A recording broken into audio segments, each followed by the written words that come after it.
Bonjour à toutes et à tous. Merci d'avoir répondu présent à notre invitation d'aujourd'hui. Je suis ravie de vous retrouver.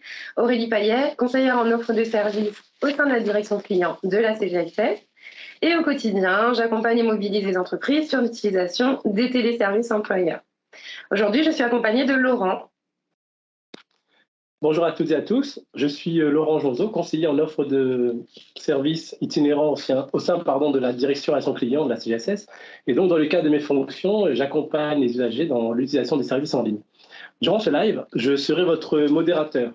Donc, n'hésitez pas à poser vos questions dans l'onglet conversation. Notre référente technique qui est présente vous apportera donc des réponses. Et nous avons avec nous également Soraya. Bonjour à tous, je suis Soraya Dargaï, je suis référente technicienne au sein du service indemnité journalière de la CGSS de La Réunion. Aujourd'hui, vous verrez que grâce à ce nouveau téléservice, vos démarches en tant qu'employeur sont simplifiées et cela permettra aux futurs pères de percevoir ces indemnités journalières rapidement. Alors, le congé paternité, c'est quoi? C'est un congé qui permet au père de s'absenter de son emploi sur une durée déterminée pour accueillir son ou ses enfants dans les meilleures conditions. L'objectif essentiel pour nous, CGSS, et vous, c'est bien sûr de garantir le revenu de votre collaborateur et fiabiliser vos démarches en tant qu'employeur. Ce webinaire devrait durer une trentaine de minutes, une partie dédiée à la présentation des téléservices et nous répondrons à vos questions en fin de présentation. Je vous invite d'ores et déjà à les poser dans les questions-réponses et si nous ne pouvons pas y répondre, elles seront transmises dans une foire aux questions par mail. Vous recevrez également un guide complet résumant notre intervention d'aujourd'hui, le lien du replay ainsi que des fiches pratiques à télécharger. Et parce que votre avis compte, je vous transmettrai également un questionnaire de satisfaction. Je vous remercie d'avance pour votre participation. Au sommaire de ce webinaire, un bref rappel du congé paternité présenté par Laurent. Nous verrons ensuite le téléservice pour les entreprises qui sont en DSN et enfin la procédure pour celles qui utilisent Net Entreprise. C'est parti. Très bien, merci Aurélie. Donc, pour rappel, le nouveau congé paternité donc, est en place depuis le 1er juillet 2021. Il est donc désormais de 25 jours calendaires pour une naissance simple et de 32 pour des naissances multiples. Il s'ajoute donc bien sûr au congé de naissance. La nouveauté également, c'est qu'il peut être fractionné. Ça veut dire qu'il peut être pris en plusieurs fois, à condition de respecter bien sûr certaines règles. Donc pour commencer, le point de départ. Alors le congé doit être au minimum de 7 jours obligatoires, donc dès la naissance ou dès le premier jour ouvrable suivant, ce qui inclut donc les 3 jours employeurs et les 4 jours de congé paternité. Si le salarié ne prend pas tous ses congés, le solde sera pris en 1 ou 2 fois, au minimum donc par période de 5 jours, donc dans les mois qui suivent la naissance. Donc sur le schéma que vous voyez donc à l'écran, donc nous avons la partie obligatoire, ensuite la partie 2 de 5 jours minimum, qui est en bleu, et enfin la dernière partie en violet. Donc ça, c'est la dernière partie également du congé paternité. Donc pour vos employeurs, à chaque période, un nouveau signalement ou une attestation en Net Entreprise est à effectuer pour le calcul des indemnités. Ensuite, on a donc l'extrait d'acte de naissance, qui est toujours nécessaire et qui s'envoie donc avec la balle DSNPJ. Donc, je vais vous redonner donc l'adresse mail qui est importante. C'est dsnpj.cgss, le tiré du 6, réunion, assurance maladie-du-6.fr. Donc, il est important également, donc dans votre envoi, d'inscrire votre SIRET dans l'objet du mail pour le nom du fichier que vous indiquerez ensuite, concernant le numéro de sécurité sociale de votre salarié. Nous allons aborder la nouvelle procédure concernant les périodes de fractionnement en DSN. Alors, la DSN représente au national entre 60 et 70% des transmissions. Ce canal est donc plus simple puisque directement depuis votre logiciel de paie, plus rapide, vous gagnez du temps et plus fiable car les données sont sécurisées. Donc, évidemment, nous vous invitons fortement à utiliser le signalement. Avant de commencer, une question, est-ce que parmi vous, vous procédez déjà au signalement du congé paternité? Alors, je vous invite à y répondre. C'est un petit sondage assez rapide. Vous cochez oui ou non. Voilà. Vous devrez le voir apparaître. Et nous avons des réponses. Alors, ça monte. 80% d'entre vous, effectivement, utilisent déjà le signalement au congé paternité. C'est une très, très bonne nouvelle. Pour ceux qui l'utilisent et qui font déjà du signalement en maladie, c'est finalement la même chose. Donc pour les autres, j'espère vous convaincre et je vous invite vraiment à le faire dès à présent. Vous allez gagner un temps précieux et on va voir comment. Donc en DSN, tout est facile et automatique. Lorsque vous effectuez un signalement, le système va rechercher automatiquement l'historique de votre salarié dans les DSN mensuelles précédentes pour reconstituer les salaires et les droits. Et donc cela va générer automatiquement chez nous l'attestation de salaire. Et désormais, grâce à la DSN, les périodes de fractionnement s'injectent automatiquement dans nos fichiers. Donc, ce sera beaucoup plus rapide. Il vous suffira finalement de faire un signalement d'arrêt paternité depuis votre logiciel de paie pour chaque période prise et à chaque signalement, ça va générer une attestation de salaire. Ça va également permettre de calculer la date de début et la date de fin de fractionnement qui sera automatiquement transmise à la caisse. Donc, vous l'aurez compris, le gain est double, le traitement sera plus fiable et on évite le risque d'erreur d'une saisie manuelle. Donc, au moment de la saisie du signalement au motif paternité, vous entrerez la date du dernier jour de travail, comme d'habitude quand vous faites un signalement. Les périodes sont prises directement dans le signalement DSL, puis envoyées automatiquement. Donc, tout est simple, rapide, automatique, je le redis, et ne nécessite finalement pas de démarche supplémentaire. Vous n'avez donc plus de tableau de fractionnement à transmettre. C'est pour cela qu'on insiste vraiment à utiliser le signalement d'événements. Surtout si vous le faites déjà pour les arrêts maladie, autant le faire pour les arrêts motifs paternité. Alors, pour résumer, première étape, vous envoyez l'extrait d'acte de naissance dans la boîte mail prévue à cet effet, donc comme avant. Deuxième étape, vous réalisez un signalement d'arrêt au motif paternité. Et enfin, troisième étape, vous suivez le traitement de votre signalement depuis votre tableau de bord sur votre logiciel de paie ou depuis Net Entreprise. Bien entendu, en cas de non-paiement, la première question à se poser, c'est quel est le message que j'ai reçu dans mon compte-rendu? Donc, pour récapituler, il n'y a que des avantages à utiliser la DSN, simple et 100% efficace. Il ne vous reste qu'à suivre les paiements ou le signalement dans le tableau de bord.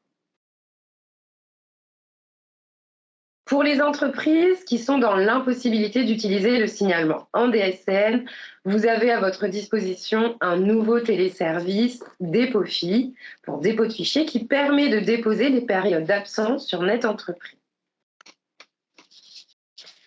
Donc ce service est à utiliser uniquement en cas d'impossibilité DSN. Donc DépôFi, c'est quoi? C'est un téléservice qui va vous permettre de déposer le tableau de fractionnement directement sur Net Entreprise avant de transmettre l'attestation de salaire. Alors comment fait-on? Après la connexion sur Net Entreprise, vous cliquez sur Services complémentaires pour accéder à DépôFi en bas à droite. Donc attention, seules les personnes habilitées à la DSI ou DSN peuvent y accéder. En parallèle, bien sûr, il conviendra de saisir l'attestation de salaire sur Net Entreprise pour chaque période d'absence. Donc sur DépôFi, un petit peu à l'image de l'upload garde d'enfants, on accède au service pour déposer un fichier Excel normé dont le modèle est disponible dans le mode opératoire. Donc vous recevrez de toute façon dans le guide le lien, vous pourrez télécharger ce fichier Excel. Donc concrètement, il s'agira de déposer votre fichier dans Autre service, DépôFi, congé paternité. Je le rappelle, cette démarche est indépendante de l'attestation de salaire qui est à réaliser pour chaque période de fractionnement. Et oui, il n'y a que la DSN qui permet en une fois la récupération intégrale de toutes les données. Alors pour résumer, si vous êtes hors DSN, la saisie du congé paternité se fera en 4 temps. Je crée et je dépose un fichier pour chaque période. J'envoie l'extrait d'acte de naissance une seule fois dans la boîte mail dédiée. Je saisis l'attestation de salaire pour chaque période d'absence. Et bien sûr, je fais le suivi de mes comptes rendus. Très bien. Donc, merci Aurélie. Donc, nous avons donc vu la procédure donc, en DSN et hors DSN. Donc, nous allons maintenant prendre un temps donc, pour répondre à vos questions. Donc, d'ailleurs, merci pour votre participation parce qu'il y a beaucoup de questions qui arrivent. Alors, je vais m'adresser à Soraya. À partir de quand le salarié doit-il obligatoirement prendre son congé paternité? Alors, ce qu'il faut savoir, c'est qu'à la naissance de l'enfant, le salarié pourra choisir de prendre son congé légal de naissance le jour de la naissance ou le premier jour ouvrable qui suit cette naissance. Ensuite, la période obligatoire de 4 jours, indemnisée par la sécurité sociale, devra débuter juste après. Par exemple, si le congé légal est positionné sur la période du 1er au 3, voilà, les 3 jours du congé légal indemnisé par vous, employeur, la période obligatoire devra débuter à compter du 4, donc dès le lendemain. D'accord, très bien, c'était très clair. Donc, on a d'autres questions. Le calendrier du congé paternité est-il envoyé à chaque prise de congé ou en une seule fois? Alors, si le salarié il prend ses congés paternité à des dates distinctes, alors forcément, il faudra transmettre le fichier Excel normé, hein, et non pas forcément. C'est ce qu'on, voilà, ça se substitue au calendrier. Il faudra transmettre ce fichier à chaque fois, voilà, et le déposer sur le téléservice Dépôt-Fi. Surtout, il faudra saisir les dates d'arrêt dans ce tableau Excel, voilà, à compter de la prise du congé paternité et non pas avant, sinon ce sera rejeté. Et surtout, juste après l'avoir déposé sur Dépôt-Fi, il ne faudra pas oublier de transmettre l'attestation de salaire paternité pour qu'on puisse nous indemniser le congé paternité. Très bien entendu. Une autre question, Soraya, pour toi. Oui. Dès que nous avons connaissance des dates de congé paternité, peut-on anticiper en DSN? Ah non, surtout pas. Surtout, il ne faut surtout pas anticiper les dates d'arrêt du congé paternité.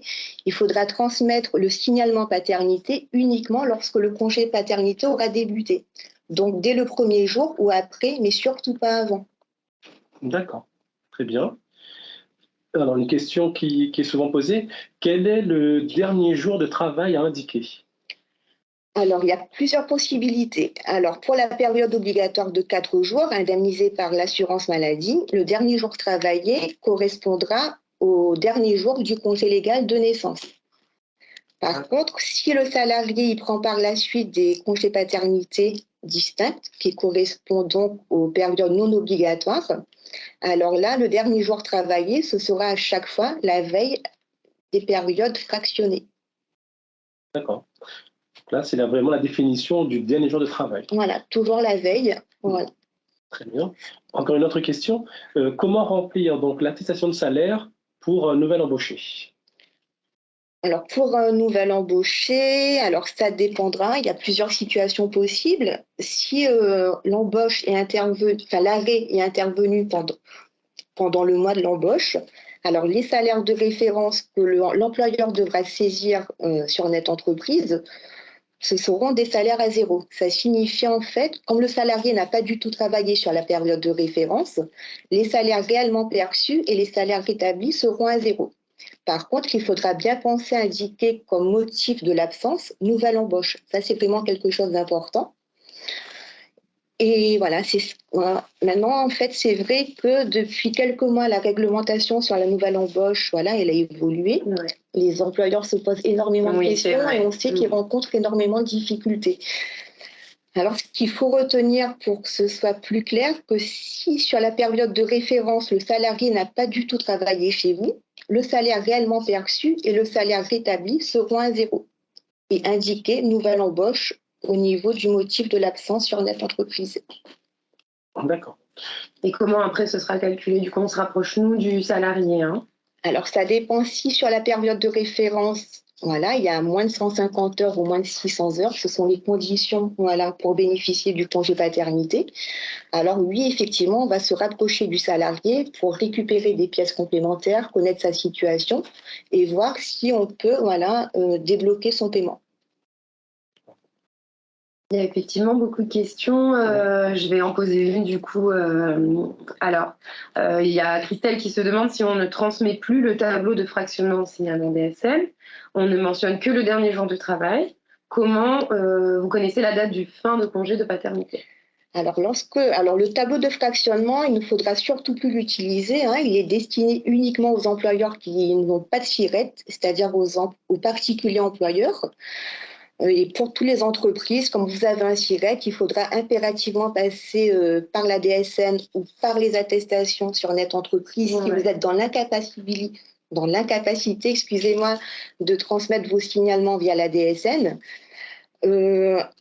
Et par contre, la question c'est de savoir comment on connaît en fait la date de fin de congé paternité quand on fait un signalement. Alors, lorsque vous saisissez votre signalement depuis votre logiciel de paie, ce que vous allez indiquer au niveau de votre saisie, c'est déjà le motif de l'arrêt, maladie, paternité, donc dans notre situation. Vous allez aussi indiquer dans votre signalement le dernier jour travaillé de votre salarié et aussi la date de fin prévisionnelle. Une fois que vous aurez saisi tout ça et validé votre signalement, le système informatique il va récupérer en fait les dates d'arrêt du congé paternité en prenant comme date de début le lendemain du dernier jour travaillé et en date de fin, il va récupérer la date de fin prévisionnelle que vous aurez saisie déjà dans votre signalement. Du coup, on aura déjà à la validation du signalement les dates d'arrêt du congé paternité qu'on devrait indemniser, nous, assurance maladie. C'est ça. Une question, si on fait le signalement DSN, on n'a pas à passer par Dépôt-Fi, donc oui. Surtout pas, on ne passe pas par Dépôt-Fi, votre signalement suffit, plus l'envoi de l'acte de naissance, comme tu l'as précisé tout à l'heure. Pas de doublon. Voilà, pas de doublon. Une question. D'accord, oui, c'est très bien. Nos participants nous remercient de la réponse. Alors, j'ai d'autres questions.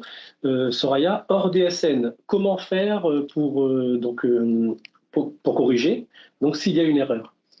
Ça dépend de l'erreur. Si c'est une erreur qui porte sur le dernier jour travaillé, ou les salaires ou la période éventuelle de subrogation, alors là, il faudra refaire une attestation sur Net Entreprise en modifiant les éléments erronés. Et surtout, à l'étape 4 de votre saisie, il ne faudra pas oublier de cocher la petite coche attestation rectificative. Ensuite, vous validez votre attestation et nous, dès le lendemain, on recevra, nous, au sein de notre service, une attestation de salaire cochée aussi rectificative et ça nous permettra de régulariser vos arrêts. Très bien. Tout à fait. C'est l'occasion de rappeler que si vous faites la démarche sur Net Entreprise, le salarié, lui, n'a rien à transmettre. Il n'envoie pas d'attestation de son côté. Voilà. Surtout pas, ça risque de bloquer les paiements et d'apporter la confusion au niveau du dossier. Ouais. Et ça ne va pas du tout accélérer le traitement des dossiers de congé de paternité. Tout à fait. Une question de Vanessa. Le congé de paternité peut-il débuter un dimanche ou un jour férié? Beaucoup de questions sur les week-ends, ouvrés, pas ouvrés. Alors là, je rappelle que le congé paternité est décompté en jours calendaires, c'est-à-dire tous les jours de la semaine du lundi au dimanche, y compris les jours fériés. Alors oui, pour répondre à la question, le congé paternité peut débuter un dimanche. Par contre, là, on parle bien de la période obligatoire de 4 jours. Voilà. Il faut bien entendu que le congé légal de naissance soit positionné juste avant. Donc le congé légal de naissance, on le rappelle, il est décompté en jours ouvrables, c'est-à-dire tous les jours de la semaine, sauf le dimanche et les jours fériés. Contrairement au congé paternité indemnisé par nous, assurance maladie, où là, tout est décompté en jours calendaires. Dans cet exemple, par exemple, le dernier jour du congé employeur, ce serait le samedi, et le congé paternité débuterait le dimanche, puisqu'il est accolé. Tout à fait. Voilà. C'est tout à fait ça. Alors, une question d'Isabelle qui nous précise qu'il y a parfois des problèmes de boîte pleine sur l'adresse mail des SNPJ. Ça peut arriver, mais est-ce que c'est encore le cas ou... C'était arrivé, il me semble que ce souci a eu lieu il y a quelques mois de ça, mais après on a pris des mesures pour justement, on a pris des mesures pour pas que ce problème ressurgisse de nouveau. Mais là, tout est fini, tout se passe bien. Vous pouvez envoyer vos mails Voilà, on va pouvoir les traiter facilement. Extrait d'acte de naissance, en tout cas. Hein. Encore une fois, le tableau des dates de fractionnement est à déposer sur Dépôt Fi, si vous ne pouvez pas faire de signalement. Donc, encore une question, hein, toujours sur le dernier jour de travail. Oui. Donc, la question qui est posée, le dernier jour travaillé, peut-être un dimanche ou un jour férié? Oui. Ah, excusez-moi. Oui, c'est une question qui est reposée encore. Oui. Ça peut être un dimanche ou un jour férié. Voilà, donc la réponse est oui. Merci, Zoraïa. Alors, de nouveau une question pour Christelle, mais ça c'est par rapport au logiciel. Alors, si on peut donner un éclaircissement, mon logiciel de paie ne permet pas de saisir une date de fin prévisionnelle. Sur les signalements d'arrêt, je n'ai que la date de reprise anticipée qui apparaît. Alors là, moi, je vous conseille de vous rapprocher de votre éditeur logiciel parce que normalement, la saisie, la date de fin prévisionnelle doit exister quelque part. Oui, ça, il faudra voir et ça vaut pour les autres également. Se rapprocher de son éditeur de logiciel, peut-être faire le point. C'est peut-être un paramétrage simplement à Peut-être un débloquer. paramétrage à faire, voilà.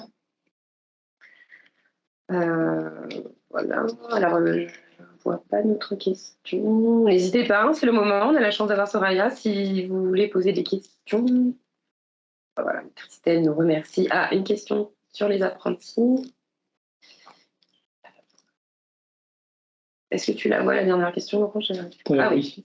Donc, pour les apprentis, lorsqu'on nous demande la copie du contrat d'apprentissage, sur quelle adresse mail devons-nous la transmettre? Alors là, votre question m'interpelle puisque normalement, on n'a pas besoin d'avoir le contrat d'apprentissage pour traiter vos dossiers. Bon. Du coup, si on vous a demandé le contrat d'apprentissage parce que le dossier de votre salarié n'était pas à jour, il faudra transmettre ce document par mail à l'adresse dsij@cgss.ru. Mais uniquement si on vous demande, il ne faudra pas systématiquement nous transmettre le contrat d'apprentissage parce que votre salarié est un apprenti. C'est vraiment si on vous le demande, c'est puisque peut-être qu'il y a quelque chose qui nous a interpellé dans le dossier du salarié et qu'on avait besoin obligatoirement de cette pièce, mais ce n'est pas systématiquement pour un apprenti qu'on le demande. Moi, je voudrais préciser également que vous, employeur, vous avez effectivement un rôle important à jouer, mais votre salarié également.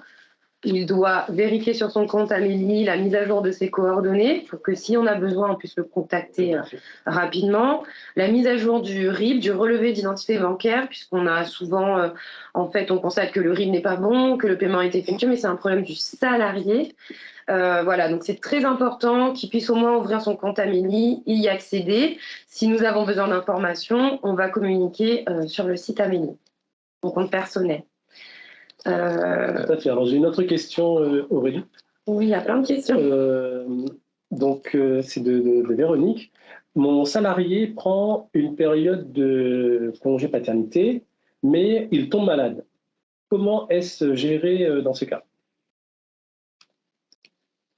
Alors, ça dépend si votre salarié était en arrêt maladie au moment de la naissance de l'enfant. Alors, ce qu'il faut savoir, c'est que si vous, employeur, vous accordez le congé légal de naissance le jour de la naissance ou le premier jour ouvrable qui suit, alors là, obligatoirement, la période de 4 jours indemnisée par l'assurance maladie devra débuter juste après. Et ça mettra fin forcément à l'arrêt maladie. Le congé paternité, l'arrêt maladie sera substitué par le congé paternité. Alors, par contre, dans ce cas-là, il faudra impérativement nous transmettre un signalement paternité ou une attestation paternité réalisée sur Net Entreprise pour qu'on puisse indemniser ces 4 jours. Ensuite, à la fin de ces 4 jours, il y aura plusieurs possibilités. Alors, soit votre salarié pourra décider de reprendre le travail, soit il pourra décider de poursuivre son congé paternité en prenant ces périodes non obligatoires, ou soit, s'il est toujours malade, il devra solliciter son médecin pour avoir un nouvel arrêt. Et la deuxième situation, là, le salarié il est toujours malade au moment de la naissance de l'enfant, mais si vous, employeur, vous accordez le congé légal à la fin de l'arrêt maladie, alors là, la période obligatoire de 4 jours pourra être débutée juste à la suite. Et par contre, il faudra bien faire attention, s'il s'agit d'un long arrêt maladie, que cette période obligatoire de 4 jours débute bien dans les 6 mois qui suivent la naissance de l'enfant. Et la totalité du congé paternité également. Oui.